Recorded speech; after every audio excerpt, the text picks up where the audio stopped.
સુરતમાં ગૌમાતાને રાષ્ટ્રમાતા જાહેર કરવા માટે માંગણી કરવામાં આવી છે। સુરતથી અત્યારે આ મહત્વપૂર્ણ સમાચાર સામે આવ્યા છે, જ્યાં હવે મહારાષ્ટ્ર બાદ સુરતમાં પણ માંગ ઉઠી છે। ભારતભરમાં ગૌમાતાને રાષ્ટ્રમાતા જાહેર કરવા માટે માંગણી કરવામાં આવે છે।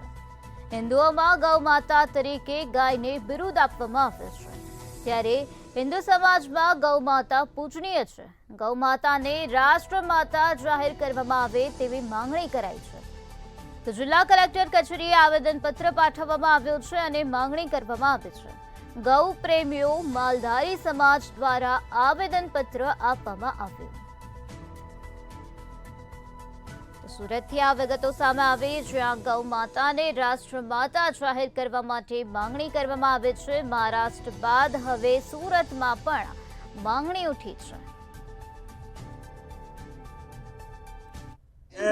ગૌ માતાના રાષ્ટ્રીય પ્રાણી જાહેર કરવા માટે આજે મહારાષ્ટ્ર સરકારે જે ગાય માતાના રાષ્ટ્રીય પ્રાણી જાહેર કર્યા છે એ બાબતે અમે આનંદ લઈએ છીએ। તે પણ અમારે ખાસ કરીને કહેવું છે કે આ રાજકીય સ્ટન્ટ છે।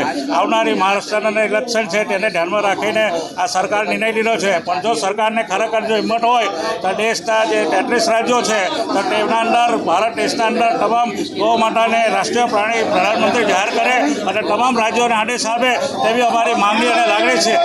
સાથે અમારે કહેવાનું છે કે ગૌ હત્યા બંધ થવી જોઈએ અને જે ગૌ હત્યાના અંદર આ જે વિદેશમાં જે ગૌ માંસ પકડવામાં આવે છે તે બિલકુલ બંધ કરે અને જે ગૌ માતાનું માંસ પકડે છે તેમને ફાંસીના માત્ર ચડાવી દેવે તેવી અમારી માંગણી છે।